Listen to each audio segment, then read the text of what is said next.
A morphine addict in a shed, and the most valuable drink in history. Right now, somewhere in the world, someone is drinking a Coca-Cola.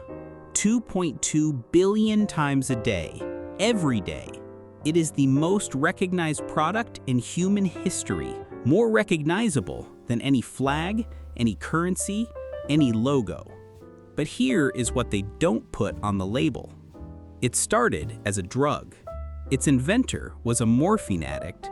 Its original formula contained cocaine, and it got to the top and stayed there by doing things that would end a lesser company. This is the real story of Coca-Cola. Pemberton was trying to cure one drug addiction with another. He mixed coca leaf extract, the source of cocaine, with cola nut caffeine, caramel water, and secret flavorings. He called it a brain tonic. He sold it at Jacob's Pharmacy in Atlanta for 5 cents a glass, 9 servings on the first day. Total first-year revenue, $50. He died broke in 1888, never knowing what he had created. When Pemberton died in 1888, a businessman named Asa Griggs Candler acquired the full rights to Coca-Cola for approximately $2,300. Today, the Coca-Cola company is worth $300 billion. Candler's first move? Burn every record of the original cocaine formula. He spent the next decade insisting Coca-Cola never contained cocaine, a lie, provably false, which held for decades. He sold it as a cure for headaches, fatigue, and depression. In 1892, he incorporated the Coca-Cola Company. Sales grew 4,000% in 4 years. War, Fanta, and how Coca-Cola profited from the worst moments in history. When the United States entered World War II, Coca-Cola CEO Robert Woodruff made one of the most cynical business decisions in corporate history. He promised to supply every American soldier anywhere in the world with a bottle of Coca-Cola for 5 cents, regardless of the cost to the company. The U.S. government subsidized 64 bottling plants near war zones. By the end of the war, Coca-Cola had served 10 billion bottles to troops and established a global distribution network that no competitor could match. War was the best marketing campaign Coca-Cola ever ran. The formula for Coca-Cola, known internally as Merchandise 7X, has been kept in a physical vault at the SunTrust Bank in Atlanta since 1925. Only 2 executives know it at any given time. They are not allowed to fly on the same plane. Coca-Cola has never filed a patent for the formula, because a patent would require public disclosure after 20 years. Instead, they chose trade secret protection, which means the formula could legally be kept secret forever. For 139 years, this has worked. Today, the formula is kept in the World of Coca-Cola Museum Vault, a tourist attraction that generates millions in revenue from people paying to see a safe they will never open. In April 1985, Coca-Cola did something that has baffled business professors ever since. They changed the formula. New Coke, launched after 200,000 blind taste tests, showed people preferred the new flavor. The response was catastrophic. 400,000 complaint calls to their hotline, protests in the streets of Atlanta. Congress threatened to intervene. 3 months later, they brought back the original as Coca-Cola Classic. Sales immediately surpassed pre-New Coke levels. Some marketing academics have argued the entire crisis was staged, a genius PR move to remind the world how much they loved Coca-Cola. The company has always denied it. Officially, it cost them $30 million and 3 months of humiliation. Unofficially, it may have been the greatest accidental marketing campaign in history. The secrets they buried under 2.2 billion daily servings. In 1996, gunmen walked into a Coca-Cola bottling plant in Carepa, Colombia, asked for union leader Isidro Gil by name, and shot him dead in front of his co-workers. 2 days later, plant managers handed out union resignation forms. Dozens of workers signed immediately. According to testimony, the plant manager had told workers he had, quote, given the paramilitaries an order to destroy the union, unquote. At least 8 union workers connected to Coca-Cola operations in Colombia were murdered. The campaign became known worldwide as Killer Coke. In 2001, the Sinaltranol Union sued Coca-Cola in U.S. federal court under the Alien Tort Claims Act. The case was dismissed on procedural grounds in 2003, not because the murders didn't happen, because of jurisdiction. Coca-Cola uses approximately 2.8 million tons of sugar per year.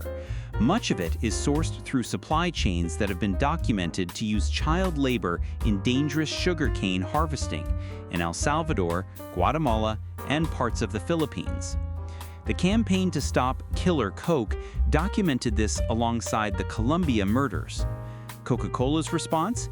They set sustainability targets. Meanwhile, in 2024, their net income was $13.11 billion. The sugar keeps flowing. Between 2005 and 2008, the future CEO of Coca-Cola, James Quincy, was president of Coca-Cola's Mexico division. In 2017, the Campaign to Stop Killer Coke filed formal charges accusing Quincy of presiding over a scheme that started in 1987, using illegal monopolistic practices to force small Mexican stores, mom and pop shops, to stop selling competing drinks. A marketing executive was fired when she refused to comply. The scheme allegedly defrauded Mexican workers and the Mexican government out of billions of dollars. Quincy became global CEO of Coca-Cola in 2017, the same year the charges were filed. Since 2019, Break Free from Plastic's annual global audit has identified the Coca-Cola Company as the world's single largest plastic polluter, 6 years in a row. They produce approximately 3 million tons of plastic packaging per year. In 2023, they pledged to make 25% of packaging reusable by 2030. Meanwhile, they sold $47.94 billion worth of product in 2025. The math is left as an exercise for the reader. How a 5-cent drug drink became a $300 billion money machine. Most people think Coca-Cola makes money by selling soft drinks. This is wrong. The Coca-Cola Company sells concentrated syrup to independent bottlers worldwide. The bottlers add water, carbonate it, bottle it, and sell it. Coca-Cola takes their margin before any of that happens. They own the formula, the brand, and the marketing, not the factories. This is why their operating profit margin is an extraordinary 28.7% on $47.94 billion in revenue. They are, structurally, a marketing and licensing company that happens to have its name on a drink. In 1988, Warren Buffett's Berkshire Hathaway began buying Coca-Cola stock. By 1994, they owned approximately $1.3 billion worth. Today, Berkshire holds 9.29% of the Coca-Cola Company, worth over $25 billion. The annual dividend alone pays Berkshire approximately $776 billion per year, on an original investment of $1.3 billion every year. Buffett has called it his best investment ever. He has also sat on the board for years, the same board that faced accusations of covering up the Killer Coke murders in Colombia. Coca-Cola didn't just sell a drink, it manufactured happiness as a product. It invented the modern Santa Claus in 1930. The red-suited jolly version is a Coca-Cola advertising creation. It pioneered the first celebrity endorsements, the first product placement in films, and the first global sponsorship of the Olympic Games. By the time competitors understood what they were doing, Coca-Cola had embedded itself so deeply into global culture that removing it would feel like removing a country's flag. In 2025, Coca-Cola generated $47.94 billion in revenue and $13.11 billion in net profit. The core product, Coca-Cola Classic, is structurally identical to what Pemberton made in 1886, minus the cocaine. The entire $300 billion valuation rests on a formula locked in a vault, a brand built over 139 years and 2.2 billion daily acts of habit. This is the most efficient money machine in consumer history. One product, one formula, infinite scale. In 2015, the New York Times revealed that Coca-Cola had secretly funded the Global Energy Balance Network, a scientific organization that published research suggesting lack of exercise, not sugar consumption, was the primary driver of obesity. The organization dissolved within months of the revelation. Coca-Cola had spent $1.5 million funding scientists to shift blame for the global obesity epidemic away from sugary drinks. The tactic is identical to what tobacco companies did with lung cancer research in the 1960s. Can anything stop the red machine? And should we want it to? Generation Z drinks less Coca-Cola than any generation before them. They read ingredient labels, they track sugar intake, they boycott plastic, they know about Killer Coke. And yet, global Coca-Cola revenue grew 6% in 2024 and hit $47.94 billion in 2025.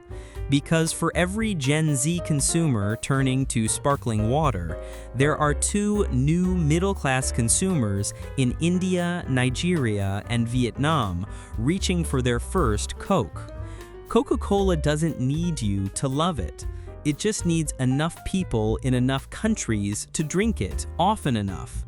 And it has had that without interruption since 1886. John Pemberton died broke in 1888, 1 year after creating the most consumed product in human history. He never saw a dollar of what it became. The man who bought his formula for $2,300 built a $300 billion empire. The empire funded scientists to lie about health data. It ran operations in countries where union workers were told to quit or die. It invented Santa Claus to sell more sugar water to children. It is the world's largest plastic polluter. And it puts $13 billion in profit in the bank every year by selling the same drink, from which the cocaine was quietly removed in 1903, because it is easier to sell a habit than a drug. And Coca-Cola has been selling both, in different forms, for 139 years. The taste? Always the same. The story? Nothing like what it says on the can. Coca-Cola,